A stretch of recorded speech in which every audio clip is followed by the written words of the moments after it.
We've been looking at all the pieces of user experience, but you might be asking yourself, which one do I do first? Which one do I do second? If you think about a framework that is a timeline, where some activities happen at the beginning, some happen in the middle, some happen towards the end, that might be a good way to give you some overall context. One of the first things you'll want to do in your user experience process is user research. Because you want to understand who your users are, right? That way you can design for them.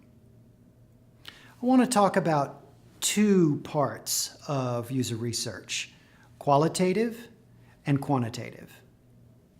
Qualitative just means going out and finding information about your user by interviewing them and watching them at work or at play. You're looking for general insights into how your product might make their lives better. You want to gather insights into pain points they have in trying to use your product, and get some idea about a general direction that you could take your product. Next up is quantitative. This is the kind of research that's much closer to marketing research, where you're looking for statistically significant outcomes. For user experience, a good example of quantitative or numbers-based research is deploying an online survey, where you might take your findings from your qualitative interviews, turn it into an online survey, and get 1,000 people to list off the items that they would choose. So that's an example of how to use quantitative research. Next up is guerrilla versus formal research.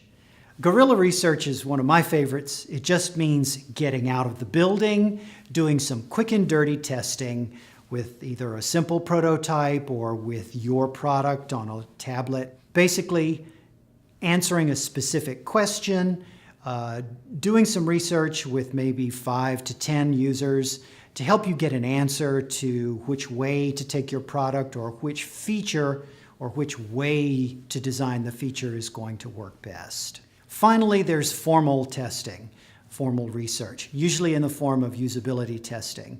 This is very similar to the kind of market or focus group research where you rent a facility that's got the 2 rooms, participant room, two-way mirror, and then an observer room where you're videotaping what's on the screen, you're videotaping the participant.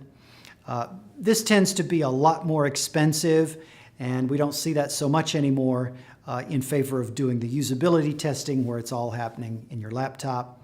But a lot of big software companies still do this, and that's an option available to you. There are facilities in every major city. So one of the problems with doing all this user research is that you end up with a whole bunch of information. And the challenge is, how do I capture it all? And how do I communicate my findings to my team? We'll take a look at that in the next section.